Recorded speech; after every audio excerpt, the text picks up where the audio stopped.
ẹ̀yin èèyàn ẹ wò ó ọ̀rọ̀ ńlá ti wọlé Yorùbá o. À ń pọ̀rọ̀ yìí lóòwe ó ti ń láàárọ̀ nínú. Ǹjẹ́ ẹ jẹ́ ti gbọ́ pé àwọn agbésùmọ̀mí yìí wọ́n ṣọṣẹ́ ńlá nílùú Ọ̀yọ́ pàápàá nílùú Ìbàdàn níbi tí wọ́n ti kó àwọn ọmọ iléèwé. Ṣé mọ̀ pé nílẹ̀ Haúsá lókè Ọ̀yà la ti ń gbọ́ pé wọ́n ń kó àwọn ọmọ iléèwé tẹ́lẹ̀. Ní báyìí wọ́n ti délẹ̀ Yorùbá wọ́n ti bẹ̀rẹ̀ sí ní kó àwọn ọmọ iléèwé. Kódà nígbà tí wọ́n lọ ṣe ìkọlù yìí wọ́n gbẹ̀mí ọ̀gá tíṣà kan bẹ́ẹ̀ ni tó jẹ́ pé wọ́n yìnbọn fún. Kò tọ́ síbẹ̀ o. Ǹjẹ́ jẹ́ mọ̀ pé àwọn agbésùmọ̀mí yìí wọ́n tún kọlu iléèwé kan. Kí náà ṣe fún wọn níbẹ̀? Wọ́n fẹ́ nǹkan sínú afẹ́fẹ́ tó jẹ́ pé gbogbo àwọn ọmọ iléèwé yìí ọ̀pọ̀lọpọ̀ nínú wọn bẹ̀ sí ní pòfóló tí wọ́n ń gbé wọn dìgbàdìgbà lọ sílé ìwòsàn. Ẹ wo ọ̀rọ̀ tá à ń sọ ńlẹ̀ Yorùbá yìí ó ti wá kọjá bẹ́ẹ̀. Màmá mi Yorùbáwùyí wọ́n tú pẹrẹpẹrẹ ọ̀rọ̀ nu fọ́nrán tí mo gbé wá yìí. Torí nínú fọ́nrán yìí wọ́n tún ṣe àfihàn ibi táwọn agbésùmọ̀mí yìí tí wọ́n ti kó àwọn ọmọ kan lọ sínú igbó. Àwọn ọmọ tí yẹ pé wọn ò ju bí ọmọ ọdún 5, 6, 7, 8 lọ wọ́n kó wọn lọ sínú igbó tí wọ́n ní wọ́n lọ ń ṣe training fún wọn. Ṣé ẹ dẹ̀rọ pé ọ̀rọ̀ ilẹ̀ Yorùbá yìí kò ní lẹ́yìn báyìí nílùú tó lọ́ba tó níjòyè tí nǹkan báyìí dẹ̀ ń ṣẹlẹ̀? Ṣé tó bá ń lọ báyìí báwo lọ́jọ́ ọ̀la Yorùbá ṣe fẹ́ rí? Ẹ wò ẹ má jẹ́ n gbà yín lákòókò ẹ wá lọ fetí gbéyàwó ọ̀rọ̀ lẹ́nu ìyá mi Yorùbáwùyí. Ó ń ṣe mí lára bákan bẹ́ẹ̀ ni pé kí ọwọ́ aago kó ṣe é yí sẹ́yìn sí ìgbà tí Sunday Adéyẹmọ Ìgbòho ṣá jáde. Àdìsá ò ní dààmú ọmọ Adéyẹmọ ẹ bá mi ṣèwúre fọmọ Adéyẹmọ tó ti bá ní kí n máa ṣèwúre fún bí mo ṣe jókòó yìí ó lè fẹ́ bá tẹ̀lé pè dání. Sunday Ìgbòho ò ní kó àgbákò àbúrú. Ọmọ Adéyẹmọ jáde Àdìsá jáde ó pariwo fún wa ó láwọn kìnìún yìí náà sì yí wa ká. Ó ní ẹ jẹ́ àdìde ẹ jẹ́ agbára wa kalẹ̀. Àdìsá wí tó ọmọ Adéyẹmọ pariwo wọ́n pa ẹ̀gbọ́n ẹ̀ wọ́n pa ọ̀rẹ́ ẹ̀ wọ́n pa ọmọ ọ̀dọ́ ọmọọṣẹ́ ọlọ́wọ́ ọ̀tún ẹ̀ wọ́n gbẹ́sẹ̀ lé nǹkan ẹ̀ dèní wọn ò tí ì gbélẹ̀. Yorùbáwùyí mo dẹ̀ pariwo kíkiní yìí má ṣẹlẹ̀. Mo pariwo mo gbìyànjú wọn tèmi. Ẹ̀yin fáǹsì mi náà mi ò ní jẹ́ kí pé akọ́lẹ̀dì yẹn kó jẹ́dọ̀ Yorùbáwùyí nìkan ló wà. Mo kí ẹ̀yin tẹ̀ ń dúró ti Yorùbáwùyí. Nígbà òjò nígbà ẹ̀rùn nígbà òtútù nígbà ọyẹ́ gbogbo ẹ̀yin tẹ́ dúró lórí péèjì Yorùbáwùyí tẹ́ ń pariwo ẹjẹ́ adádúró níṣẹ́ ẹjẹ́ adádúró níṣẹ́ a máa dádúró níṣẹ́ kò sẹ́ni tó lè bá wa sọ́sẹ̀ àfi tá a bá dádúró níṣẹ́. Mo kí yín mo yìn yín ẹ kú ọmọ ṣe ẹ kú fọmọ ènìyàn ṣe. Ṣé màá yóò pariwo ni? Wọ́n ti wọ skul ọ̀sán gangan nílẹ̀ Yorùbá wọ́n ti kọ́ àwọn ọmọ. Government enter Ahoro Esineri area Orire local government area Oyo State. Them adopt one school principal and unknown numbers of students. Unknown numbers of students ni wọ́n kó nílẹ̀ Yorùbá ní èní 15th of May 2026. Unknown numbers. Àwọn ọmọ tí ò níye tí ò ṣe é kà. The unknown numbers of students ni wọ́n kó.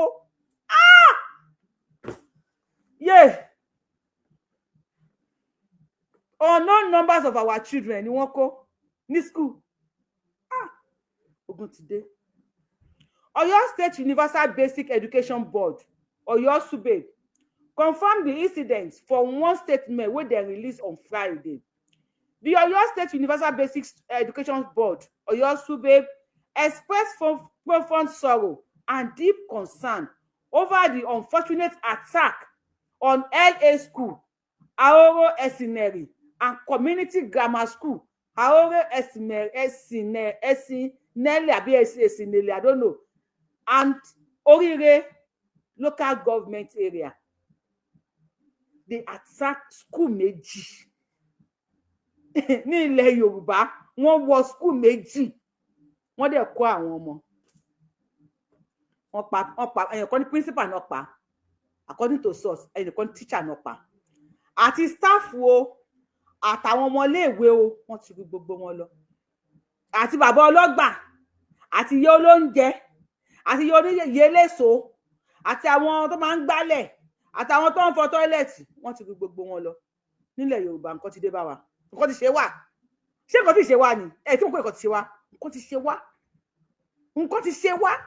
a dẹ̀ pariwo Yorùbáwùyí, mo pariwo fún yín láti 2020 ọdún kẹfà kọ́ la wà yìí tí mo ti ń pariwo 2020 I could remember ọdún kẹfà kọ́ lélẹ́yìí tí mo ti ń pariwo fún yín pé ohun tó ń ṣẹlẹ̀ nílẹ̀ Haúsá ẹ má jẹ́ ó délẹ̀ Yorùbá, ẹ má jẹ́ ó délẹ̀ Yorùbá. Wọ́n ní amóríwá kàfẹ́ ìrìnlẹ̀ wọ́n là níṣẹ́ ni, wọ́n níṣẹ́ ni, jobless people.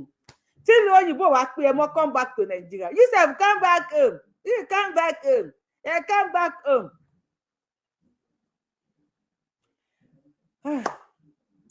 The Oyo State Universal Basic Education Board, Oyo Sube, expressed profound sorrow and deep concern over the unfortunate attack on LA School, Haoro Esin-Ele, and the community grammar school, Haoro Esin-Ele, Orire local government, where being result of the killing of one teacher and the kidnapping of some peoples. This na dark and painful moment for our education family for Oyo State. And our hearts dey with the affected parents, teachers, and the entire community, the statement talk. Gunmen on Friday attacked LA and community local government grammar school Haoro Esin-Ele for Ogbomoso, Oyo State, Southwest Nigeria. The school been there láàrin Ọ̀yọ́ àti Ògbómọ̀ṣọ́, the school méjèèjì wà. Ògbómọ̀ṣọ́ ogun kí n kó wọn lógun ogun ò jàjàjà kó gbọ́ àdénú ọkọ̀ àsinmi, àdénú ọkọ̀ àsinmi, àdénú ọkọ̀ àsinmi, àdénú ọkọ̀ àsinmi, ogun ò jàjàjà kókó Ògbómọ̀ṣọ́, àdénú ọkọ̀ àsinmi. Ẹ tó bá rántí orin yìí àtẹni tó kọ ẹ bá mi kọ sí comment section. Omi wọ̀nyàn rìn kẹ́lẹ́lẹ́, omi wọ̀nyàn rìn kẹ́lẹ́lẹ́, omi ò lápá, omi ò lẹ́sẹ̀, omi wọ̀nyàn rìn kẹ́lẹ́lẹ́. The attack happened on Tuesday, 15th May. Fear the gunmen kpa one teacher, kidnap the principal, and adopt unspecified number of students for the attack. The Oyo State Police Command talk person, DSP Ayanlade Olayinka, confirmed the incident. DSP Ayanlade Olayinka, for one statement, say the kidnappers stormed the school between 8 a.m. and 9 a.m. Láàrin aago mẹ́jọ àárọ̀ sí aago mẹ́sàn-án àárọ̀. Let me see. Yẹ kí n ṣe show lẹ́nu. Yẹ kí n sùn mi. Ṣe night mo ti expose ara mi sí sótútù. Ṣé bẹ́ẹ̀ rí? I don't know. Yes, ẹ̀dá onílọ́lá, you are right. A ló ń rúgbó bọ̀, kò rúgbó bọ̀ báyìí. Ó ti rúgbó dé. Bá a share video, ẹ̀yin tèmi má bínú pé mi ò kí yín, ó ká mi lára ni. Mo kí yẹ ká rẹ ká sọ ẹ̀ka lẹ́kú dédé àsìkò yìí. According to the time tí show yìí bá bá yín, níjọ́ kìíní àná tí wọ́n gbé Gúnmi wá, a pariwo, a ké, wọ́n rí wa bí ọ̀tá, wọ́n ń bú wa, wọ́n láàní làákàyè, wọ́n láàmọ́ ń tà ń ṣe, wọ́n láàmọ́ ń tà fẹ́. Ẹ bá wa share video yìí, èèyàn 150 ló ń wà, èèyàn 27 ló ṣì bá wa tẹ̀tàn, ló ṣì bá wa like show yìí. Ẹ bá fẹ́ kí show yìí continue, bá wa kọ comment kẹ̀dẹ̀ bá wa like ẹ̀. Mo fẹ́ kó rìn, àdè máa ṣe show ní gbogbo ìgbà. Irú ẹ̀ ní ìsìn ó yẹ kí n sinmi ní, but tó bá náà ṣe ní short video ní sí ẹ̀. So àwọn èèyàn ò ní rí, àwọn èèyàn ní mo bá yẹn máa prepare. Wọn náà pé nǹkan ti ṣe wá nílẹ̀ Yorùbá, wọ́n ti kẹ́ nǹkan sí wa lára. Tó bá gbọ́ wọn kẹ́ màmá síbẹ̀, wọ́n gbé màmá ṣubú. Wọ́n ti kẹ́ nǹkan sí wa lára nílẹ̀ Yorùbá. Ó yẹ kí n ṣe ní short video ní kí n jù sórí YouTube. Bẹ̀tà tó wà lórí Facebook tí wọ́n ní agbára láti lọ sórí YouTube, wọn ò ní rí. Lèmi wà lórí TikTok, ìlú òyìnbó ló wà o, tó yẹ kó wà lórí YouTube, orí TikTok náà máa jókòó sí. Wọ́n máa dà láàmú. Yorùbáwùyí, bring me up. Yorùbáwùyí, bring me up. Clever, like clever. Orí clever ń gbóná ni wọ́n ṣàbẹ̀rẹ̀ sí ní kọ kọ́mẹ́ǹtì lọ́n tí wọ́n ní. Ṣẹ́rí wa ẹnìkan sọ pé àwọn ẹrú kí n sáré play kíní kan fún yín. ẹ bá mi like show mo láwọn nǹkan tí mo fẹ́ play fún yín dáadáa but tẹ́ bá mi like show máa ń bí mi nínú ni mo dé like máa sọ wípé ẹ bá mi like máa sọ bẹ́ẹ̀ but kó lè bá àrìn káwọn èèyàn lè bá a rí ẹ bá wa share fídíò bá wa like show.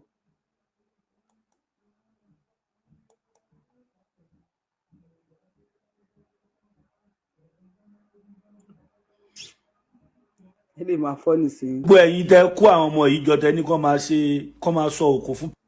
sorry ẹ kì í fún ní volume.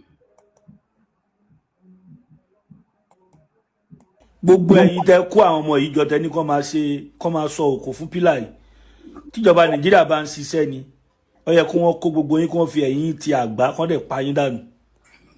ẹ wo ẹ̀kọ́ táwọn China ń kọ́ àwọn ọmọ wọn ẹ wo ẹ̀kọ́ táwọn ń kọ́ àwọn ọmọ wa nílẹ̀ Yorùbá àwọn Boko Haram ọ̀la là ń bíúdì ilẹ̀ Yorùbá yìí àwọn bandits ọ̀la àwọn tí ò ní jígílẹ̀ Yorùbá ó tòrò lẹ́ ń bíúdì yìí ìjọba nàìjíríà ẹ ṣàánú wa ẹ gbà wá síbi China bí ìlú kan là ń wòye ẹwọ ẹ̀kọ́ tó ń kọ́ àwọn ọmọ wa ẹ wo ohun táwọn ń kọ́ àwọn ọmọ wa nílẹ̀ Yorùbá àwa ká àwọn ọmọ sẹ́gbẹ́ ẹ̀kọ́ tà àṣà òkúta lé wọn lọ́wọ́ àníkọ́ máa sọ fún pílà kí fìdíkìlà fọwọ́ mọ́. ogun máa jà o abógun ọjà bóyá ṣé kí n pílẹ̀ lẹ́ẹ̀kan sí ẹ wo àwọn ọmọ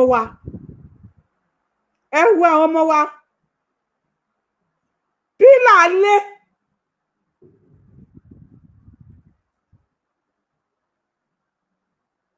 pílà lé wọ́n wá kó òkúta láwọn ọmọ lọ́wọ́ éèjì wọn wà ní China tí wọ́n ń build phone àwọn tí China lẹ́ ń wò lábẹ́ ẹ̀ mo mọ̀ má jí fídíò méjì papọ̀ ni àwọn éèjì wọn nìyẹn ní China tí wọ́n ń ṣe fóònù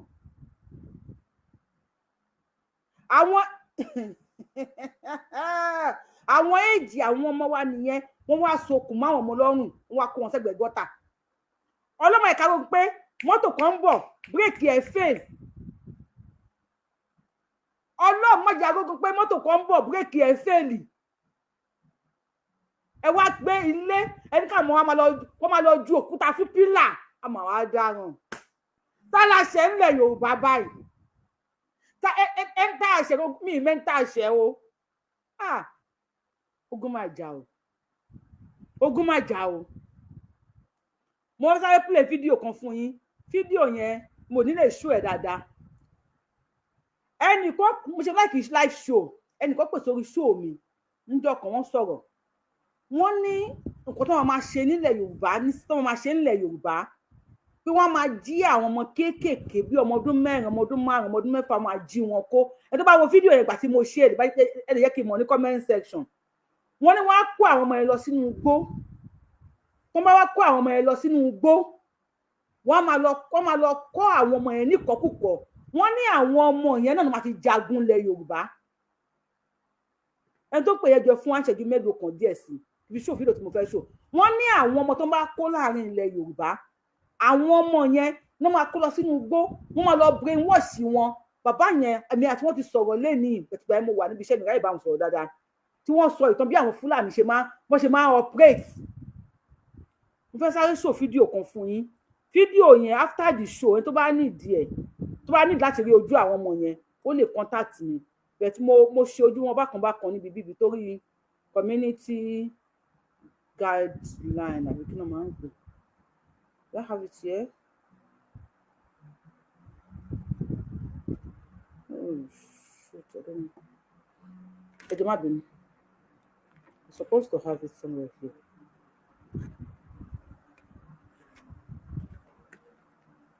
Ẹ má bínú o fídíò mo fẹ́ wà okay. Ẹ jọ̀ọ́ bá mi kọ comment kí n sáré gbé fídíò yẹn wá fún yín. Àwọn ọmọ ọdún 4 àwọn ọmọ kódà ọmọ kan wà ń bẹ̀ tọmọ yẹn bá ti lé lọ́mọ ọdún kan díẹ̀ ni mo wá ń wonder wípé báwo wọ́n ti kó wọn sínú igbó o pẹ̀lú àwọn Agbesumomi so mo wá ń wonder pé ṣé ìyá ọmọ yẹn ló gbé fún ọkọ gbé sínú igbó under training tèrè máa padà pẹ́ni tó ń wo Nàìjíríà yìí ògùn gbọ́ àbíkú tó Sunday sọ́run ni aláì ẹ tó máa wá gidi tó fi ṣògùn àìkú ni bẹ́ẹ̀ tágídí tí ò bá kú bóyá máa rí awọ ẹ̀ lóní o kò yé mi.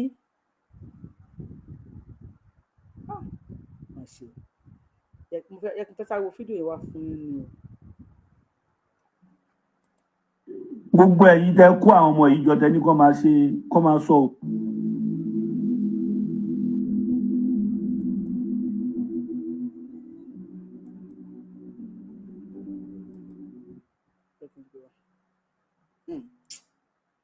Alive. I don't even know what to say. I don't know. Nǹkan ti bọ́ sí wa lára ńlẹ̀ Yorùbá. Nǹkan ti bọ́ sí wa lára. Fídíò yẹn máa sáré ṣú ẹ̀ nìyẹn tó bá nídìí ẹ̀ after the show.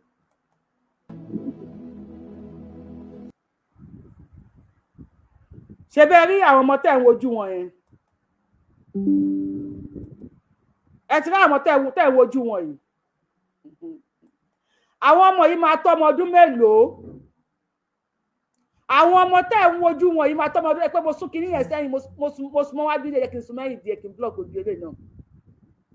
Ẹ ti rí àwọn ọmọ tẹ́ ń wojú wọn yìí. Ẹjọ́ àwọn yìí máa tọ́ ọmọ ọdún mélòó? Ẹ ṣáà ẹ rí àwọn àtàwọn tọ́jọ́ wà. Wọ́n wà nínú igbó under training. Tí ọmọ yìí bá dàgbà jù kò lè jọ ọmọ ọdún 5 lọ. They are under training. Bàbá yẹn mo wá rántí ọ̀rọ̀ tó sọ mo fẹ́ sáré sún mọ́wájú ní kò sí fẹ́fẹ́ ní ẹ wò wọ́n ṣé bẹ́ẹ̀ rí wọn.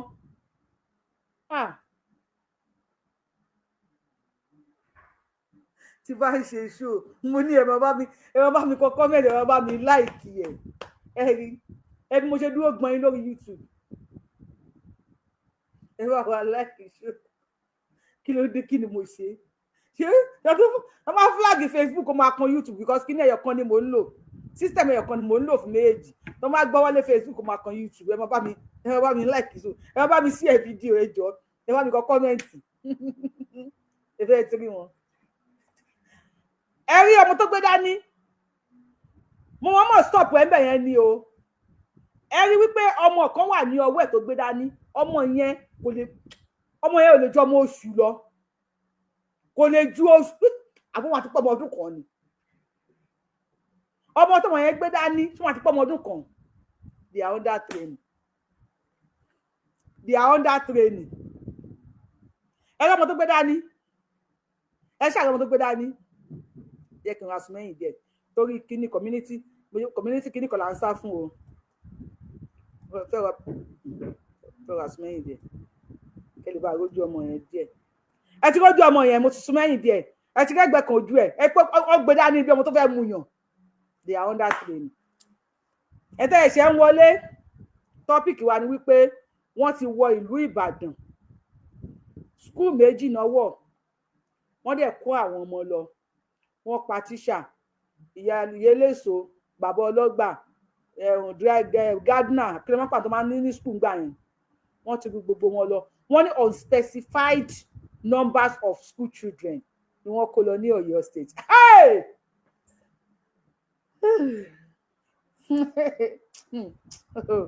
Unspecified wọn ò mọye nọ́mbà àwọn tí wọ́n kó lọ nísìn sí wàhálà tó bá wòye sí wàhálà ẹ bá wà lórí TikTok ẹ bá ti gbé yín wọlé tẹ́ bá ti power tap ẹ má bínú mo threat yín o tẹ́ bá power tap tó bá ti drop yín àní tún yín gbé wọlé padà ṣe ẹni bá wà sẹ́gbẹ́ ká gbé yín wọlé ẹ má bá wa power tap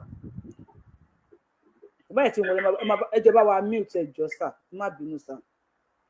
Ó ní mo fẹ́ sọ̀rọ̀ Ládọjà kó tó padà sí nínú àgbà call kábíyèsí o Olúbàdàn kábíyèsí ọba ńlá ọba hàhà ọba hẹ̀hẹ̀ ọba ẹ̀rìmọ̀ kábíyèsí Ládọjà wọ́n ní ká má gbàgbé ilé o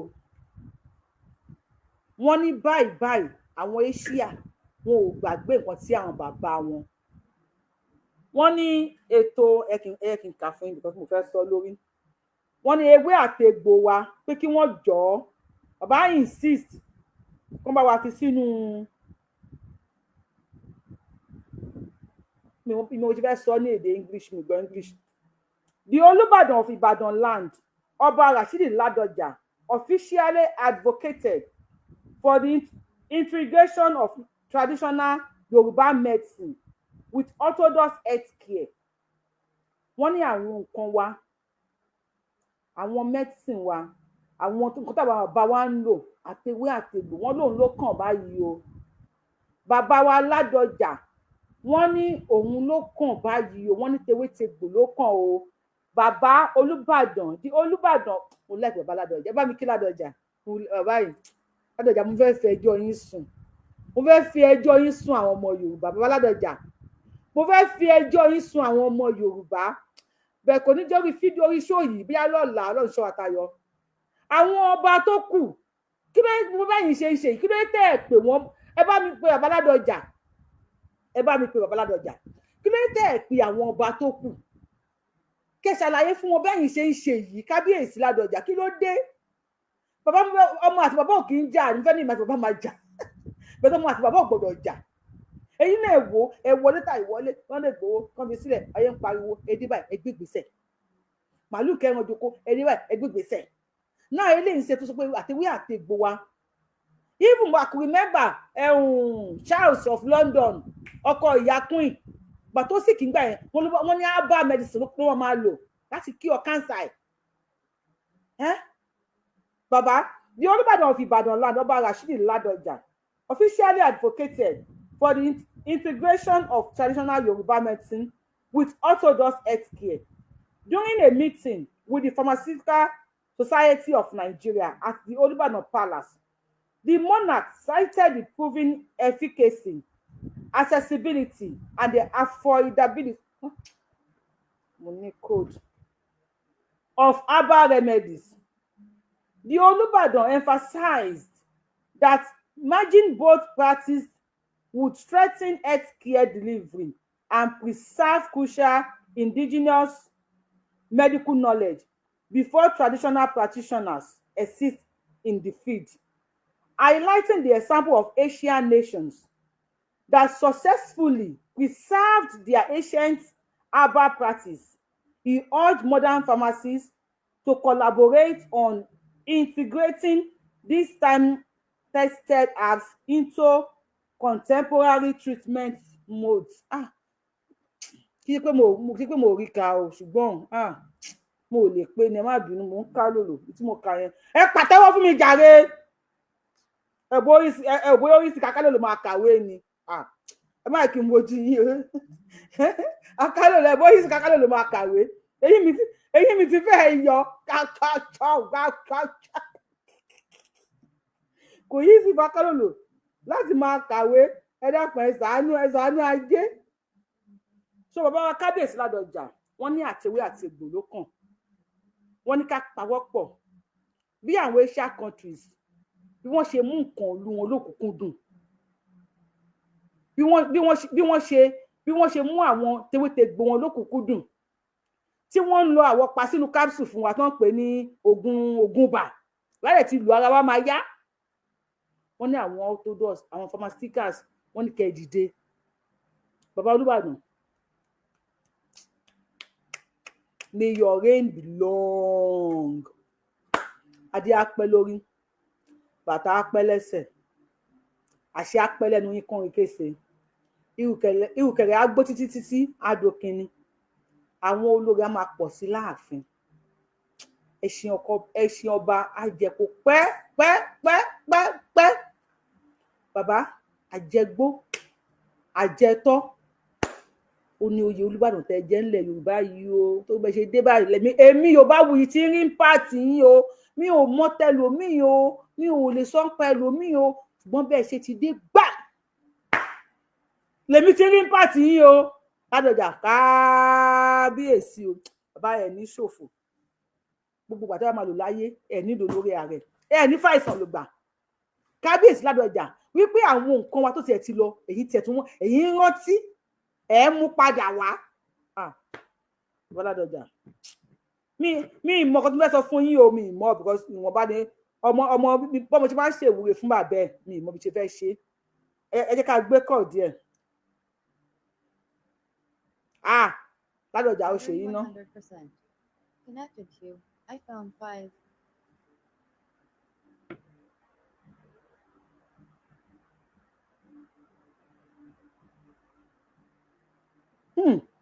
Hey.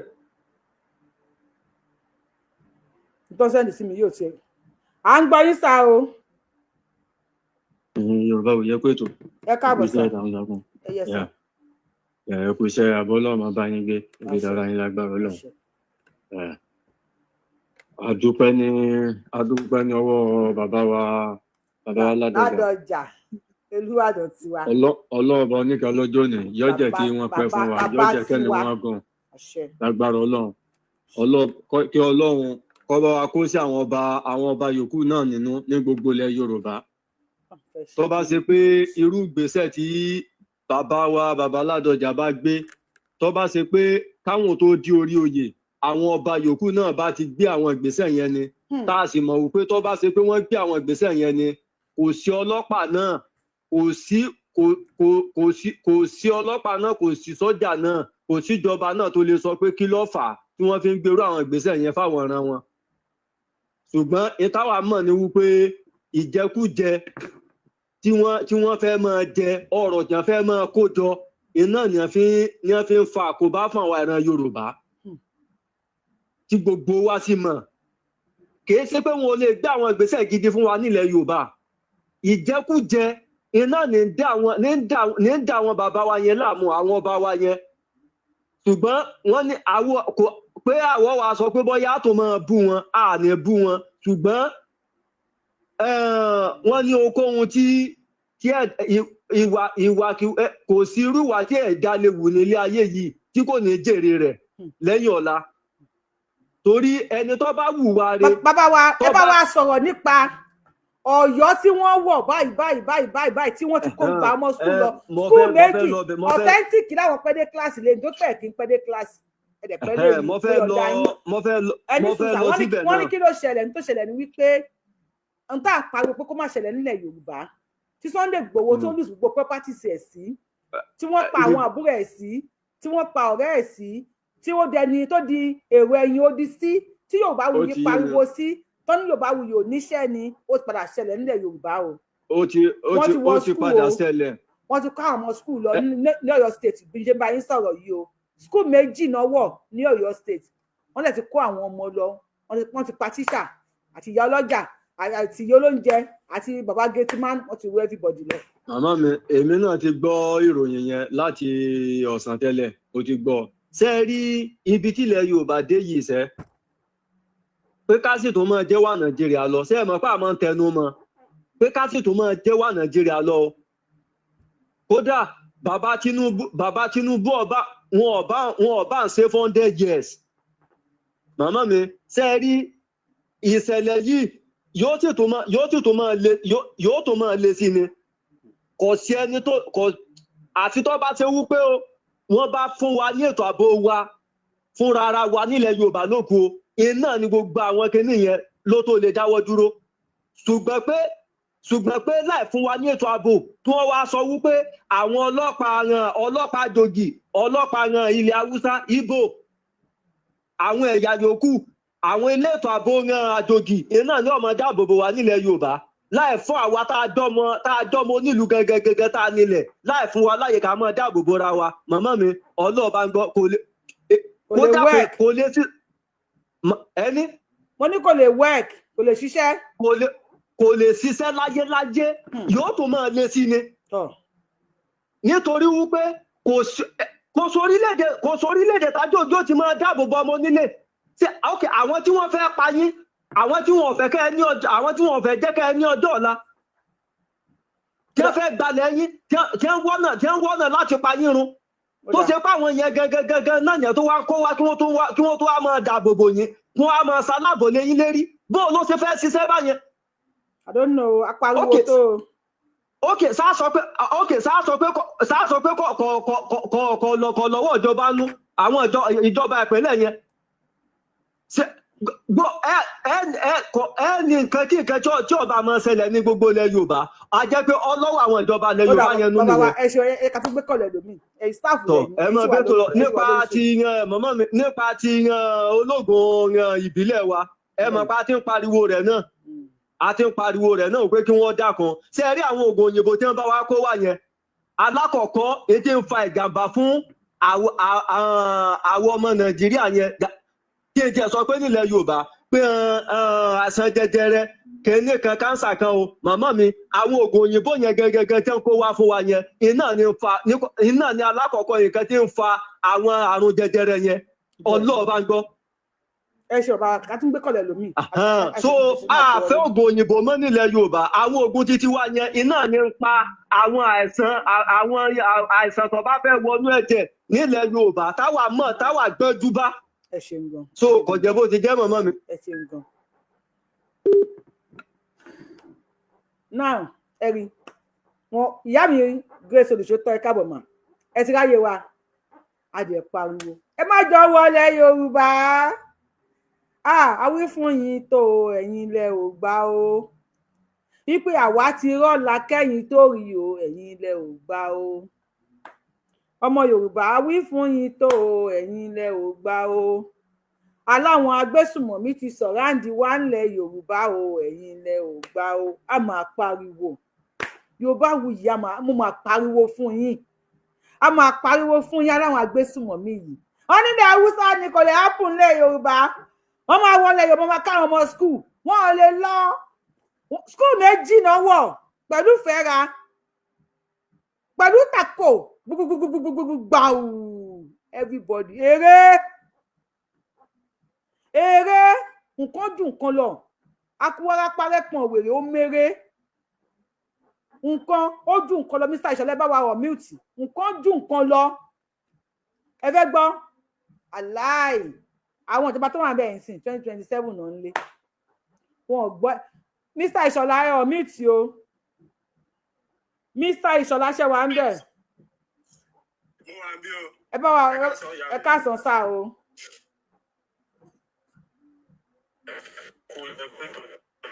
ẹ káàbọ̀ sá a jẹ pariwo. Ọlọ́run ọba kó ṣàánú ni especially iṣẹ́. nẹ́tíwọ̀kì yín ò dá bàbá wa Ìṣọ̀lá o Mr. Ìṣọ̀lá ẹ kó mi tẹ̀ wá yẹn Mr. Ìṣọ̀lá ẹ kó mi tẹ̀ wá yẹn nẹ́tíwọ̀kì yín ò dá bá gbósókè lórí fóònù ẹ gbósókè lórí fóònù Yorùbá wòye ẹ ní sùúrù fóònù ó yá ẹ sọ̀rọ̀ Mr. Ìṣọ̀lá bàbá mi lórí fóònù máa pè yín padà. Àwọn sọ fún wa pé pé kò sí nǹkan tó fẹ́ ṣẹlẹ̀ kò sí nǹkan tó fẹ́ ṣẹlẹ̀. wọ́n ní wọn ò lè wọlé Yorùbá. wọ́n ti ń ṣẹlẹ̀ yìí ọjọ́ kìíní àná wọ́n wọ ṣọ́ọ̀ṣì wọ́n pa àwọn èèyàn àwọn ìjọba wọn ò rí nǹkan kan ṣe sí o. ọ̀rọ̀ yẹn sì dá ìdáhùn gbogbo àwọn tó panu ṣọ́ọ̀ṣì dé ní ọ̀n sọ̀rọ̀ lé lórí àwọn tó kó lọ ọ̀n sọ̀rọ̀ lé lórí. náà àwọn ọmọ ọlọ́mọ tó kó báyìí nìsín kí náà ṣẹ̀dẹ̀ rí nǹkan tó ń ṣẹlẹ̀ yìí àwọn tó mọ àwọn tó já wọn ìjọba wa kọ̀ọ̀kan mọ̀ ń pa ẹ̀. wọ́n mọ̀ ń pa ẹ̀ security bí nǹkan tí ẹ̀gbọ́n yìí sọ lẹ́ẹ̀kan ẹ jẹ́ kí everybody ní security ara wa fúnra wa kọ́dẹ̀ mọ àwọn tí wọ́n máa gbé security yẹn lé lọ́wọ́. Sunday Igboho tó fún ní security ṣé wọ́n ti gbà kó ṣiṣẹ́ wọ́n gbà kó ṣiṣẹ́ wọ́n fún security lórí ẹnu lórí irọ́. lórí irọ́ yes bàbá Sunday Igboho kàn jẹ́ akíkanjú ẹ̀yẹ kan tá a ní ilẹ̀ Yorùbá nìyẹn o kò ń ṣe àwọn aláfẹnujá o afẹnujá bíi ẹ má fàṣọ ìjà ẹ ti bẹ̀rẹ̀ o. ẹyọ kan tá a ní nìyẹn o ẹyọ kan tẹ́ pé kò kọ àyílà lọ́sàn ẹyọ kan tá a ní nìyẹn a lè sọ àwọn tó sọ pé báwọn tí fáwọn láṣẹ pé káwọn lọ jagun ní ilẹ̀ Boko Haram ni o tọmọdé máa pa kájà aṣọ kìnìún wọn máa pa kájà sí gbogbo ayé ló máa rí yẹn ìyẹn kọ́ la fẹ́ jẹ ẹ wo iye ẹ̀mí tó ti fún ilẹ̀ Yorùbá.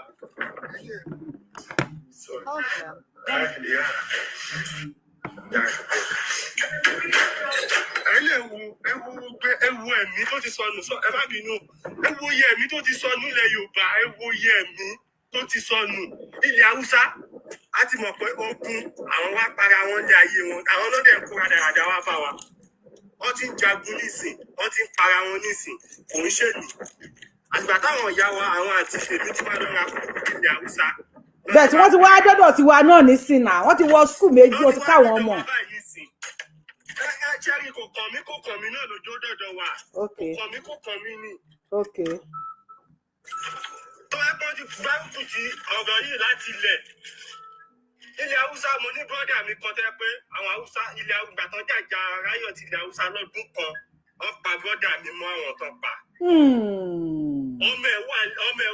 Ọmọ ẹ̀ ti di kéde ó ti 120. ẹ hold on lórí fóònù ẹ hold on níṣẹ́jú méjì. Ó sáré lọlé pé kò lọ rescue àwọn ọmọ. Ìjọba orí nǹkan kan ṣe sí o for how many years. Now ẹ wo ibi tó ti wá dé báyìí ní ìṣó ti ń kára ló ti káró oko. Ẹ tó dẹ̀ tún kù fún wa tó dúró tán tó fi gbogbo àyà tó fi gbogbo láìfú ẹ̀. Àdìsáni Tinubu jọ. Ó tún dúró tán fún wa. Tinubu jọ. Báwo ni tiẹ̀ ṣe jẹ́? Tinubu jọ. Ẹ bá wa mixer ẹ bá wa gbé sókè lórí fóònù. Ẹ ló ṣe ń gbọ́ mi.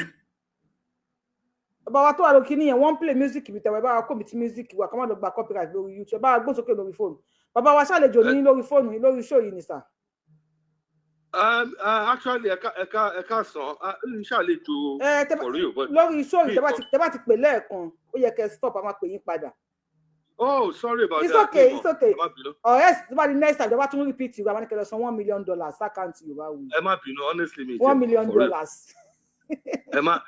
It's okay. It's fine, sir. That's it, too, sir. Actually, man will program me for real. But me can't sorrow because silence was. But come for a lesson. Cherry, situation to share the ye. Oh, simple. Very simple. Because the most simple ni pé US ní bílẹ̀ mi náà ń gbé o.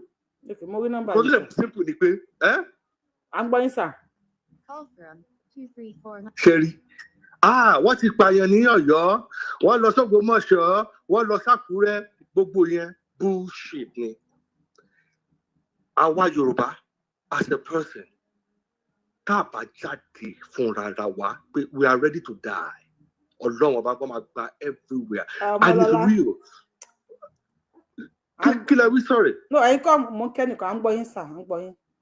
Kí Yorùbá ọba jáde àṣepẹ Sunday Igboho kò lè ṣe ju ètò ṣe yẹn lọ náà kí ló tún fẹ́ ṣe náà ta ló support ẹgbà tó ń sáré kiri so I don't even want to talk about him. God bless you. Because kò lè ṣe ju kí ló tún fẹ́ ṣe kí ló fẹ́ ṣe ju yẹn lọ. Yorùbá as a nation. I need láti jáde fúnra o. Okay, for example, mo mọ̀ pé US ń bílẹ̀ ń gbé.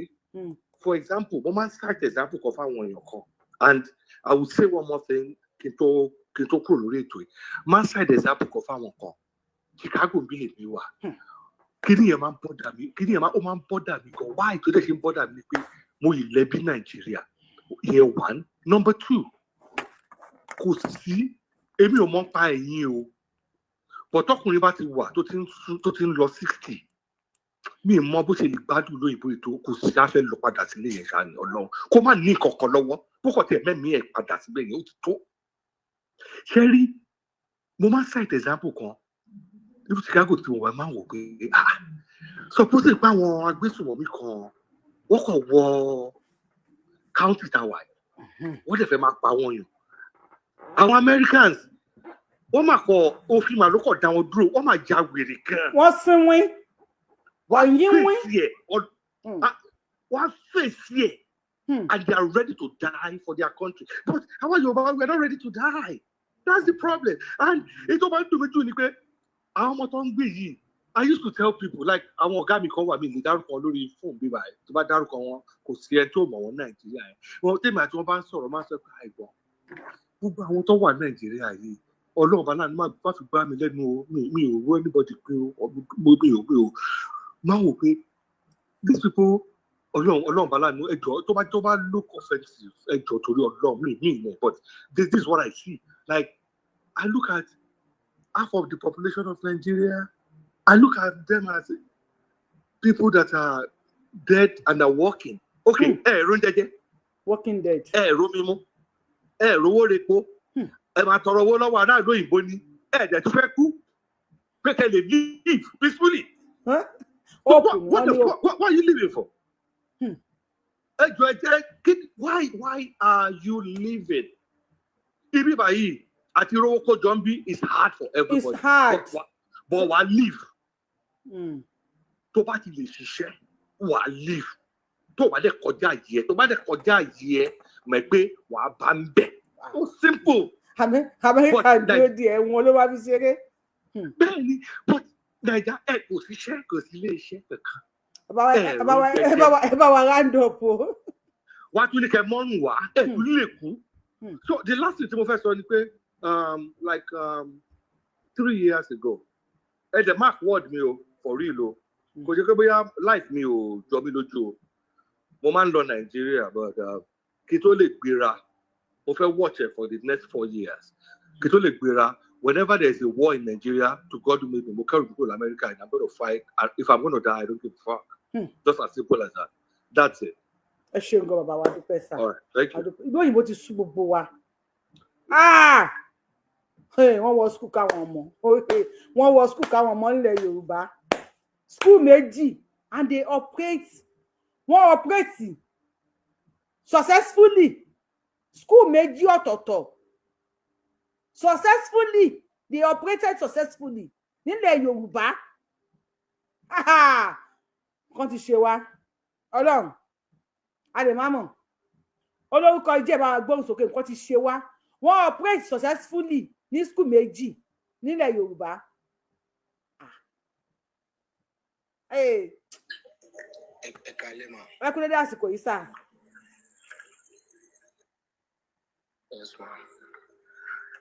Ẹ má bínú first time máa wá sí platform yín lélẹ̀. Alólórúkọ ìjẹ́ kan náà àmọ̀pẹ́ àtọ̀ nìyẹn. Okay, John lẹ́yìn John Nelson. Ẹ bá wa gbóhùn sókè. John Nelson bẹ́ẹ̀ sí. Ìkan tí mo kàn lè sọ ní gbogbo nǹkan tó wà nílẹ̀ yìí ni pé ìkan tó fìyà jẹ wá òun ni constitution. A ò ní constitution tó wà òkè. Ìkan tó fìyà jẹ wá nìyẹn o. Tó bá ní bí wọ́n sọ nípa Nàìjíríà sí o. Constitution ló fìyà jẹ wá. Kọ́ ta bá ní strong constitution, gbogbo àwọn nonsense and rubbish tó ṣẹlẹ̀ yìí kò lè ṣẹlẹ̀. Ẹlẹ́ẹ̀kejì nípa ti ilẹ̀ Yorùbá tá à ń sọ yìí ni pé àwọn ọba tá a ní gan, àwọn ọba tá a ní, I'm sorry to say, mi ò mọ nǹkan tí mo lè sọ. Lẹ́yìn ìgbà tó jẹ́ pé tí bandit bá ń wọlé tó bá ń wọlé tọ ọba lọ tó bá ń pa ọba, mélòó wà láwọn ọmọ ìlú ṣẹ́ẹ̀mí wọ́n wá safe. Alákọ̀ọ́kọ́ náà àwọn dáàdì tó sọ̀rọ̀ lẹ́ẹ̀kan yẹn ọ̀rọ̀ ni wọ́n sọ. Wọ́n á sọ pé mi ò lè kú. Ẹni wáyé sọ pé mi ò lè kú kẹ̀dẹ̀ kò lè jẹ́ oyè ní bàbá ẹ̀. Àǹdẹ́ ẹlẹ́kẹta ni pé ẹnu wa ò kù. Àwa fúnra wa gan-an, àwa fúnra tá a sọ̀rọ̀ oníbọ̀dé ni wá. I'm sorry to say this. Mo rántí gọ́vnà kan bọ̀ mí ní dárúkọ ẹ̀. Tó máa ti fẹ́ kó àwọn security tó ń lò ń báyẹn tó jẹ́ tiwantiwa tí wọ́n lò ń báyẹn tó máa ti fẹ́ operate láti máa announce ní rédíò pé wọ́n fẹ́ ti igbó láti máa announce nígbà pé wọ́n fẹ́ ti igbó fún 3 months pé anybody tó bá ti wà nínú igbó ọba kó kúrò. Àwọn èèyàn tí wọ́n fẹ́ lọ ṣe operation gbà yẹn ni wọ́n lè ti máa sọ for good 3 weeks. A máa sọ pé ìwọ̀n tó wà rẹ̀ pé tí ẹ jí òun wà rẹ̀ pé òògùn ẹ̀kọ́ tó jẹ́ bá ti rí kó fara mọ́. Bí àwọn Àmọ̀tẹ́kùn gbà yẹn wọ́n ní agbára wọ́n ṣíṣó wọ́n wá wọnú ìbólú wọn lọ ṣe kọ́tọ́ ní ṣe. Ọ̀nà wa lè ṣe ń gbà ẹ̀kọ́ sẹ́gbọ̀n tó máa gbọ́. But now any small thing pé bí wọ́n ṣe mistake wọ́n mọ̀ wọ́n bíbá wọ́n ṣe o orí net lẹ́tí máa rí. So kí ni ọ̀nà àbáyọ sà láàrin ìṣẹ́jú kan sà? Kí ni ọ̀nà àbáyọ láàrin ìṣẹ́jú kan báyìí? Because constitution yẹn ṣẹ́bẹ̀ tó kọ constitution. Ṣẹ́bẹ̀ tó kọ constitution. Fúlàní ló kọ, àwọn Abdulsalam ni wọ́n kọ. Àwọn Abdulsalam ni wọ́n kọ, Fúlàní ni wọ́n ló kọ. So tí Tinubu bá dẹ̀ kó bẹ̀ tí Fúlàní bá débẹ̀, lè change constitution because Tinubu wà mẹ́sìn náà kò rí change. nǹkan tí ọ̀nà àbáyọ kan tí mo mọ̀ tí èmi mọ̀ mi mọ̀ tí anybody o especially our Yorùbá we need to come together láti fi mọ̀ ṣọ̀kan láti fi mọ̀ ṣọ̀kan tó yẹ pé gbogbo ohun tí ń ṣe ẹ̀mí ìbẹ̀rù ẹ̀mí ojú ká mú kúrò láyé pé gbogbo wa fi mọ̀ ṣọ̀kan nílẹ̀ Yorùbá especially our youth ká fi mọ̀ ṣọ̀kan ẹ̀mí ojú yẹn ká mú kúrò ìkọ̀kọ̀ máa ṣe àwọn kan máa sábà sọ̀rọ̀ pé tí àwọn Fúlàní tó bá àtàkì wa tá a bá máa àtàkì wọn di 20 years wọn ò ní gbàgbé wọ́n ṣe padà bọ̀ ìbẹ̀rù yẹn wà ń bẹ̀ síbẹ̀ nǹkan tó fà á tí wọ́n fi wọlé sí wa lára ẹ̀ tí a ò rí kan ṣe sí láì jẹ́ pé a come together ká mú ẹ̀mí ìbẹ̀rù ká mú kúrò my sister wọ́n ṣe máa bá lọ nìyẹn. Ó dà ẹ ṣeun ní bàbá wa. Ká fún òṣòkan àti ẹ̀bà àti ìjòyè ká fún òṣòkan ká ẹ̀mí ìbẹ̀rù ká mú kúrò. Ká mú kúrò. Ká tó lè bọ́ nínú nǹkan tó wà lẹ́yìn. Ó dà ẹ ṣeun gan. Ogun ti ewa iná ogun là ń sọ lọ́wọ́ báyìí. Ìyá wa ní kí ẹ má bínú ẹ̀ ní máa sọ̀rọ̀ lẹ́yìn ẹ̀ tó fẹ́ sọ̀rọ̀ yìí. Ẹ bá gbọ́dọ̀ tó bàbá mi ẹ̀ ní dààmú. Hello ma. Ó ti lẹ́tì kẹ báyìí. Ẹ káàbọ̀ sà. Ẹ fún gbogbo gbà. Agara àwọn ilé ìgbà agara ọ̀tá. Àṣẹ Ìdùmarè. Point of correction. Constitution kan ló dè wá. Tọ́. Opinion tí wọ́n nìyẹn, opinion tí yín lè máa fún wa. Opinion mi náà ni mò ń sọ ma. Yes sir. Ẹ̀sìn ni problem wa. Ẹ̀sìn ìjọba kọ́ ló dè wá. Ìjọba kọ́ ló gbọ́ ẹnu Yorùbá òun kọ́ ló kó ẹnu Yorùbá òpò sí wa létí. That religion bá àbá tí ìtakù ẹ̀ kátá níṣe ẹ̀ kò síbi tá à ń lọ nílẹ̀ Yorùbá. Kò sọ́nà àbáyé. Tẹ́yìn bá ní good mind tẹ́ bá jẹ́ Christian Muslim ò ní tẹ̀lé yín.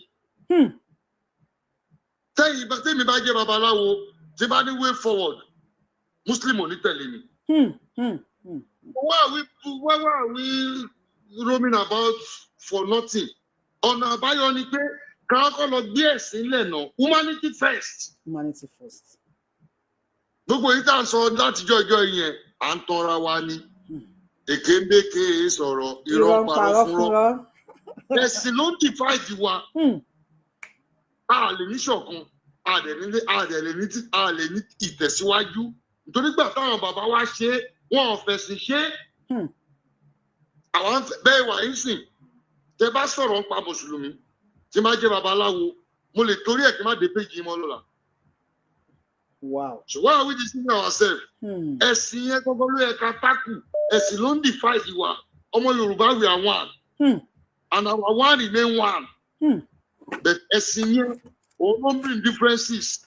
Ẹ máa bẹ́ tó bọ̀ mà. Ẹ ṣe bàbá wa kí lẹ rí sáà ọmọ tí wọ́n kó lọ́yọ̀ àbẹ́gbẹ̀ kí wọ́n kó àwọn ọmọ lọ́yọ̀ ni ní school. Ẹ̀sìn yẹn náà ni ṣe rí àwọn ọmọ tó ń kó lọ́yọ̀ yẹn àwọn olóko wọn àwọn àtìláwí. Aláwọ̀ akíwá ni wọ́n fi kó wọn o. No àwọn náà ni mo ń bẹ àtìláwí. Muslim mélòó ló máa jáde pé nǹkan tó ṣe ọ̀dà kó condemn ẹ̀. Ṣókílé ẹ̀yin tèmi. That's right. À ń gbọ́ yín sà. Nígbà tó kó àwọn ọmọ yẹn tán àáfàá tó lẹ́nu ilẹ̀ Yorùbá tó níwà lẹ́nu kò tiẹ̀ ní sọ̀rọ̀ lọ́bẹ̀. So ẹ̀sìn yẹn ni first problem ta ní. Ẹ gbàgbé pé ẹnu wa ò ṣọ̀kan àjọ ọmọ Yorùbá ẹ̀sìn tó bá ti di wípé Muslim and Christian babaláwo oníkàlùkù máa gbàgbé reality ibi tó rọ̀ mọ́ ló máa tò sí.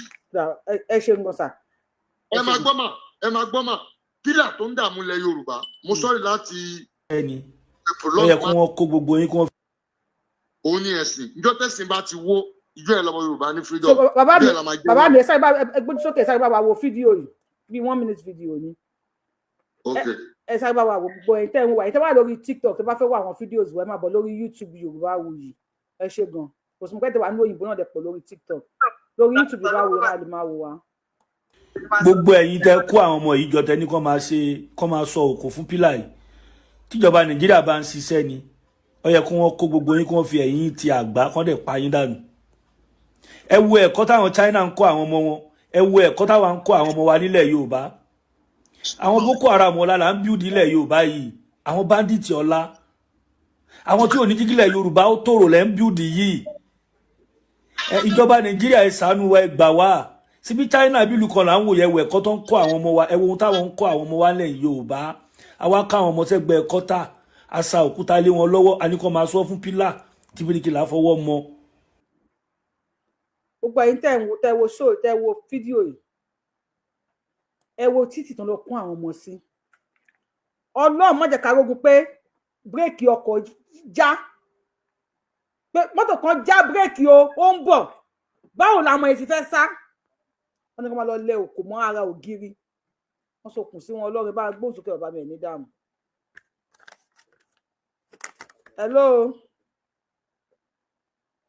Hello sir.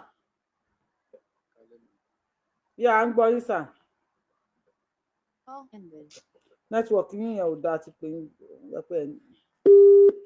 Ṣé ti rí àwọn ọmọ? Yaniki, ọṣẹ tẹ́ ẹ̀ wọ ẹ fún mi, mo ti gbàgbé.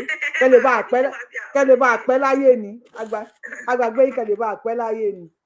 Ẹ wo àwọn ọmọ, ẹ wo àwọn ti China, àwọn náà ń tú fóònù yẹn, ẹ wo àwọn tiwa, wọ́n wá sokùn mọ́ wọn lọ́rùn. In fact, I don't know, ẹ bá gbọ́n sókè. Ó gbá tọ́ yín o. Ìyá mi ò bá wí. Kábà Nàìjíríà wà láì, ìyá wa mo gbádùn yẹn ní Kábà Nàìjíríà. Ẹ káàbọ̀ wá ń gbọ́ yín sà. Ẹ kò ṣe Ọlọ́run á bá a ṣàánú yín o. Àṣẹ. Àwọn ọmọlẹ̀ adó tì yín o. Àṣẹ Èdùmàrè. Ẹni ìyàwó lówó tẹ́ bí lọ́mọ, wọn ní fi ń sáré lọ agbára Ọlọ́run. Ṣé rí Ọlápẹ̀yìn jẹ́ abiyamọ tó dáa? Tí nǹkan bá ṣẹlẹ̀ lẹ́sẹ̀ wọ́n ń jáde tẹ́mọ̀ ké tẹ́mọ̀ fẹ̀kún tẹ́mọ̀ ranjú. Ṣé láwọn tẹ̀ ń torí wọn ranjú yìí? Tí olóṣèlú bá ti bọ́ ọ̀tá lọ́la ń gbọ́n tọ́jú ọmọ wọn gbé lẹ́rìí wọn lẹ́yìn wọn. That is bitter truth. Ṣèbí lèyí Mákindé wà ó dìkẹ́ àrẹ́jẹ tàbáràn tí ẹni bá ní ẹ̀rí mọ́ ìpò bẹ́ẹ̀ ni àwọn tí yà ń jẹ. Torí bá tún jáde lọ́la tó tún fẹ́ dìkẹ́ ààrẹ àbí wọ́n kàǹpé àwọn tó ń gbé tó máa gbé gánà máa gbá front kí là ń sọ́n pa ẹ̀. Àwọn tó ń gbé máa gbá front. Tèmi sì wà nísìn èmi ò kí ẹni gbogbo ẹnibọdì wọn ẹni táwọn apá kan pa ẹni táwọn máa jíbó kan jíbó nígbà tó bá yá kálukú àjọyà sí títì. Then ṣẹ́rí àwọn tó ń lọ jíbó nínú skul yẹn èmi mọ àwọn àfáà tán lẹ́nu nínú Ọ̀yọ́ state in general tó máa sọ̀rọ̀ gbogbo yẹn gbọ́ ẹ̀mí rí wọn kan sọ̀rọ̀. Wọ́n ò ní gbin o. They will just keep quiet. Tó gbé kí ni àwọn ọmọ ìyá wọn nínú ẹ̀sìn àwọn náà wá jiyàn gbé àwọn pátánà àwọn nọ́ọ̀sì náà wá jiyàn gbé kí làwọn sọ ń pa ẹ̀. So abẹ́ ọmọ tẹ́yìn jẹ́ lẹ́sẹ̀ ń pa èmi ò pa mo ti rí kíní látọ̀sán ọkàn yìí mo ní pẹ́ ìkẹ́ ẹ̀ tí mo gan wọ́n kò ilé wípé wọ́n kò bá lẹ́yìn wọ́n kò ọba pẹ̀lẹ́ gan lọ́yọ̀ sí ní tọ́mọ́bọ̀ yìí ọlọ́sẹ̀ lèmi ti wá but a ní láti sòtọ̀rọ̀ fúnra wa. Tó bá ti dọ̀la ẹ bá àwọn adolúngbájú ní lóṣèlú báyìí tọ́lọ́ kàpé tí wọ́n wo fẹ́sì àwọn fẹ́sì àdánwò tó wọ́n wó káàkiri yẹn tí wọ́n wò sọ́run. Ẹ̀ẹ́dẹ̀ wo pé ebi ló fà á. Ebi ló ní wọ́n mọ̀ nílà káyọ̀ ni. Tẹ́bí bá tẹ̀ wá ń pa yín náà àwọn tó ń jí yín lọ́wọ́ gbé káwọn ìjọba yìí tí wọ́n rí nǹkan kan ṣe fún yín tẹ́lẹ̀ lẹ́yìn tí wọ́n rí security common security lásán wọ́n rí fún yín. Àwọn èèyàn ní ignorance ní kí má gbèjà wọn. Mo ti dákẹ́. Ẹ tàbí gbìdá wọn. Àwọn tẹ̀ ń gbìdá yìí wọ́n rí wọn gbọ́n tẹ̀ ń sọ kò kan wọ́n. So èmi ò lẹ́bẹ̀ẹ́ ọ̀kan ẹ̀ bá wọn apá o èmi ò ní wọ́n pa yẹn o. That is òun fílọ̀ tẹ̀mí lèmi sọ because àwọn tẹ̀ ń torí wọ́n tẹ̀ fún tẹ̀ ń fọjú tẹ̀ lójoojúmọ́ wà láwọn tó bá dọ̀la ẹ̀rù lẹ́yìn oníṣèlú kì í sọ kí wà ní wàhálà tẹ̀ yẹ kó pa yẹn torí àwọn kan. So èyí táyì kan ṣe àwọn ọ̀rùnmọ̀lẹ̀ àwọn elédùnmọ̀ ló bá máa ń ṣe ń lẹ̀sán ṣẹlẹ̀ àwọn tẹ̀ ń pariwo fún yẹn wà láwọn rí ọlọ́mọ gbọ́. Ẹ jẹ́ n fẹ́ lèmi láàyè káwọn mi lọ sọ̀rọ̀. Ìyá wa ní kí oyè bá wa gbóhùn sókè. Ọmọ Yorùbá ṣé wàá pélé tí kò ní pé ó ń gbó bàbá ó ti gbó dé ni ẹ bá wa like show ẹ bá wa power tap ẹ̀sùn extra owó kí fídíò yìí kàn fi lè rìn ní. Ẹ kàn click on your screen kẹ́kọ̀ọ́ máa tẹ love yẹn kó ẹ̀sùn extra owó à ń gbọ́ yín o. Yorubawuyi, ṣé o pé àti taba solo náà taba sobo. Separation is the best way forward. But for ṣe ní Ọ̀yọ́ state leni, it's such I feel sick to my stomach. I'm telling you, my dear sister. Gbogbo kò sí kan tó lè ṣe notana ni wọ́n lè gbé débi. Ha. Wọ́n ti wọlé báyìí. Tẹ́ bá ti pariwo. Wọlé. Ọdún kẹfà tí mo ti ń pariwo. Sharia kò ṣe Sharia l'Ọ̀yọ́ state tó ń lọ tó ń bọ̀. Èmi ti mọ̀ pé ó níbi kan tó fẹ́ já sí. And it's such a shame. Wípé ọmọ Yorùbá kan tó ń bí nílé rẹ̀. Tó jẹ́ pé bàbá àti ìyá ẹ̀ ẹ̀jẹ̀ Yorùbá ló wà lára ẹ̀. A sọ pé ó fẹ́ máa ṣe Sharia, ó fẹ́ gbé Sharia orí burúkú kan wá sílẹ̀ Yorùbá. Orí gbogbo wọn ti dàrú. And nǹkan tó ń kọ̀sẹ̀ náà nìyẹn. Ó dàbí pé ní ẹ̀jẹ̀ kan wọ́n ẹ fi ń para. Now, ẹ wá mọ̀ kan tí mo fẹ́ sọ fún àwọn ọmọ Yorùbá bíi ti wà lẹ́nìí ni wípé mo fẹ́ kẹ́ study àwọn people yìí o. Tí ọ̀tá bá ń wọ̀yàn lára ká kọ́kọ́ wo strategy wọn. Ẹ mọ̀ kan tó fẹ́ ṣe tẹ́ bá notice nígbà tó kọ́kọ́ dé wọ́n lọ sí Ondo àtèkìtì because wọ́n kọ́ ní high rate of Christianity bẹ́ẹ̀. Wọ́n fẹ́ kọ́kọ́ bá ti tọ̀dá wọn jẹ́ bẹ́ẹ̀ kọ́kọ́ máa gbé wọn ẹ̀rí rape oríṣiríṣi àwọn grape rather mi fẹ́ sọ tó ń ṣe lóríṣiríṣi lọ́jọ́ mẹ́ta ẹ̀. Psychologically, wọ́n fẹ́ ká kọ́kọ́ weak. Ọ̀tá ṣe máa kọ́kọ́ ṣe nìyẹn. They will drain you. They will make you feel worthless. Ẹni pé power, ọmọ kọ́kọ́ drain yín náà. Wọ́n á dẹ̀ kó fear. Nísìnyí, a typical one of my cousins mi àti wọ́n sọ̀rọ̀. Ní kìnìún wọ́n ní tó bá lọ láti ìgbà ní Ondo State, wọ́n ní kò save wọn. There's fear. Fear nìyẹn, wọ́n kọ́kọ́ fẹ́ kí ẹ̀ kọ́kọ́ wà lọ́pọ̀lọ́ wa náà. Now, ṣe wá rí Ọ̀yọ́ yìí, wọ́n máa kọ́kọ́ fi bẹ̀rẹ̀ ní bó ṣe gbé àwọn ọmọ ńsìn, wọ́n á tún lọ máa target ibòmí ó sì jẹ́ another state nílẹ̀ Yorùbá. Before you know it, ó máa dàbí north ni o. Ó ti dàbẹ́ báyìí. Exactly. Wọ́n ti wọ school méjì lẹ́ẹ̀kan náà. Wọ́n lọ káwọn ọmọ school lọ́yọ̀, wọ́n dẹ̀ lọ. Ẹ wo Yorùbá wò tí máa ń gbé kí sọ̀tọ̀ tó wà máa ní ìfẹ́ kó sound ẹ̀ pé bí wàá mú wà náà sí. One of the best way forward kó tẹ̀ tó di pé Nàìjíríà pín ni pé kí gbogbo nọ́tánà kọ́kọ́ orí burúkú wọn kọ́kọ́ máa kó lọ sí ìlú wọn náà. Ẹ má bínú o, bí a mo sound nasty, inú ń bí mi ni. Ẹ bá wa tẹ fọ́fọ́fọ́ àbí wá ni. Kànjárì wọ̀nyí àbí kí wọ́n pè kí ní dáṣìdáṣì tó máa ń kó sórí bí ráàgì yẹn, ẹ jẹ́ kó máa kọ́kọ́ lọ sí nọ́ọ̀sì. Mosquito net. Ẹ jọ ẹ jẹ́ kó mọ́kọ́ àtàwọn náà tó ń gbé fìlà bíi tó ń fi ràpá ìyàwó tó fi kéde ẹ jẹ́ kọ́kọ́ máa lọ sí nọ́ọ̀sì náà.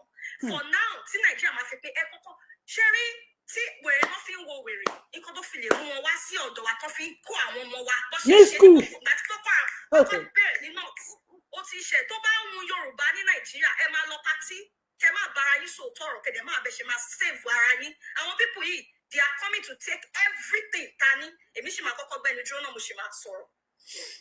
Ẹ mọ̀ wípé ìgbà tí wọ́n kó àwọn èèyàn ní church àwa sórí show yìí Yorùbáwùyí mọ́ ń pariwo ẹ̀yin èèyàn wa ẹ má lọ church mọ́ ṣé ká má lọ sí school mọ́ náà báyìí nísìnyí. Yorùbáwùyí àwọn ọmọdé fún abájọ ìkọ́sọ́jọ́ pé wọ́n kàwé mọ́. Yorùbáwùyí mo tún wá fẹ̀sùn kọ̀ọ̀kan fún yín ṣé mo máa tó kú former governor Ondo State yìí. Akẹ́tì. ṣe pé Akérèdọ́lù yẹn ṣe kó gbé ọ̀rọ̀ security sórí ṣe pé ìtọ́sí lọ àtàkì ìlú ẹ̀ nìyẹn ṣe pé ọmọ ọ̀wọ̀ tọ́lọ́ àwọn èèyàn ní ọ̀wọ̀ ní kí wọ́n fẹ́ fi ṣọ̀tẹ̀ ọ̀pọ̀ ní pé ìwọ. So ẹ wo pattern àwọn people yìí what they want to do is wọn àmọ́ tó máa pẹ́ fẹ́ gbègbèsè báyìí wọ́n á fẹ́ try láti weak yín psychologically they will make you feel helpless. Tó bá ti bẹ̀ sí ń gbé àwọn èèyàn sọ máa bẹ̀ sí máa normalize ẹ̀ tó bá àwọn Yorùbá ẹ jókòó síbẹ̀ kẹ máa rojọ́ ẹ máa take a step ẹ jókòó síbẹ̀. School lẹ̀ Yorùbá school méjì wọ́n wọ school méjì wọ́n dẹ̀ kó àwọn ọmọ lọ. Tí wọ́n bá lè mú àwọn tó ṣe tó dẹ̀ kọ́ àwọn pípín padà within 2 days. Shame on your state government. That they come on money by. Tí wọ́n bá lè kọ́ ọmọ ẹ padà wá within 2 days. Unspecified numbers of students ni wọ́n kó lọ wọ́n pa teacher wọ́n gbé principal. Wọ́n lò the word gunmen mo rí kí mo ní gunmen ẹ̀ ṣe ń pè wọ́n terrorists. Ṣé ẹ kórí gbogbo wọn ti gbálẹ̀ nínú ẹ̀ ẹ wo ìyá mi ẹ jẹ́ kí ra mẹ́nu dúró mo ṣẹ̀ṣẹ̀ wá inú ti ẹ bí mi. I know I understand you mo understand you gbẹ̀jẹ̀ lérò lọ nílẹ̀ Yorùbá wọ́n wọ ilẹ̀ Yorùbá wọ́n kó àwọn ọmọ wa ní school aláògùnjà tí máa sọ gbọ́dọ̀ òun ogun máa jà o ogunjà bá a gbóhùn sókè ogunjà nílẹ̀ Yorùbá ẹ bá a gbóhùn sókè sà. Hello. Yes sir. Yorùbáwùyí kálẹ̀. Ẹ kú dédé àsìkò yìí sà bá mi ẹ̀ ní dáàmú. Ìgbà tí mo rí sọ̀rọ̀ tó wà nílẹ̀ ẹ̀sìn ní problem wà ní ilẹ̀ Yorùbá ẹ̀sìn ẹ má bínú ọyìn mùsùlùmí tẹ́ bá wà lórí ìkànnì lálẹ́ the only pillar tó ń ja gbogbo wa láàmú ní the whole world is the Muslim. Náà mo fẹ́ cite example ní ilẹ̀ Yorùbá nígbà tí wọ́n Aláàfin kú níjọ́ kìíní àná tí àwọn mùsùlùmí làwọn fẹ́ gbà á tí wọ́n tán bẹ̀rẹ̀ sí pariwo tán ṣe bá ìkan lára àwọn ṣẹ́yìn tí wọ́n jáde tẹ́ bá rántí ó jáde ó ní gbogbo yín bẹ̀rẹ̀ sí pariwo ó ní ẹ má kú ìpariwo ẹni nínú àṣeyọrí kékeré. Akẹ́kọ̀ọ́ àgbọ̀dù ló sọ. Ẹ bá wa tọ́wọ̀ yẹn sọ àgbọ́bẹ̀ yẹn sà. Àṣeyọrí kékeré tàrí. Hello. Ẹ mo wá níbà yẹn mà. Ó ní nínú àṣeyọrí kékeré tàrí. Ẹ bẹ̀rẹ̀ padà pé pàtí Olúbàdàn kú. Ẹ bá wa tún bẹ̀rẹ̀ láti bẹ̀rẹ̀. Nígbà tí Olúbàdàn kú, wọ́n ní nígbà tí wọ́n fẹ́ gba òkú ẹ̀, wọ́n sọ pé nínú àṣeyọrí kékeré táwọn rí wípé wọ́n ti bẹ̀rẹ̀ sí í pariwo tó ní kán ní sùúrù. Ìkan náà láti Sátánì ra ìjọba tó ó ní àwọn ọ̀wà èèyàn họ́rì láti ṣe nǹkan kan ní ilẹ̀ rẹ̀ nínú ìlú Nàìjíríà. Ọ̀nà àbáyọ tó wà ní ọ̀rọ̀ tó wà nínú rẹ̀ wípé ìletò sí ìletò àwọn ọdẹ tó wà ń bẹ̀ kó ní kálukú wọn kán múra tó bá ti ṣe ìkan mìíràn ẹ̀ kán ní central food kán máa fi pera wọn pé ní the next village o nǹkan báyìí ló ṣẹlẹ̀ o ẹ di odi mú o ẹ di odi mú o kó ní kálukú wa kán gbáradì oníkálukú lọ ní ìbọn sínú ilé èmi báyìí tí bá lọ Nàìjíríà tí bá máa pa mí bọ́ tí mọ̀mọ́ wà tí má máa lọ mi ò ní kú bí ọ̀lẹ èmi máa yìnbọn a máa yìnbọn ẹ lọ ṣoògùn ṣe rí ẹ̀sìn àwọn mùsùlùmí yìí ọ̀nà Olódùmarè á gbà wá o. Ẹ̀sìn apààyàn lẹ́sìn yẹn we are in real trouble. We're in trouble. Àwọn bàbá tó máa ti kú táwọn bàbá wa ti kú bá wọn máa gbọ̀n wá síbẹ̀ ni àwọn làwọn máa sí òkú mùsùlùmí ni àwọn làwọn máa sí. wọ́n ti wọ inú àwọn ọba wa wọ́n fẹ́ máa sin àwọn ọba wa náà wọ́n wọnú ìṣẹ̀ṣe àwọn ìṣẹ̀ṣe onígbà oògùn tó ń tí ó. Mr. Mose on mute o. Wọ́n ti. Tí ò bá di ara ikú pọ́n ẹni yẹn oníkálukú. So bí ó bá rí ìpínpá lẹ́gbẹ̀ẹ́ náà ẹ jẹ́ kí individual ìlú sílùú kan gbáradì ẹ gbáradì. Ẹ lọ gbáradì. Ogun ti dé bodè náà bàbá Tinubu sọ pé òun fẹ́ fún olóyè Ìgbòho ní kí wọ́n ti ń pè kí lẹ̀ ń dúró dè. Tinubu kí ló ń dúró dè? Kí ni Tinubu ń dúró dè? Ọlọ́pàá Nàìjíríà wọ́n jókòó síbi kan wọ́n patrol. It is well in Jesus' name. Ọlọ́run gbà wá o. Ṣé gan? Gbàràdá TV lọ́jọ́kọ́jọ́ ni Yorùbá gbàràdá.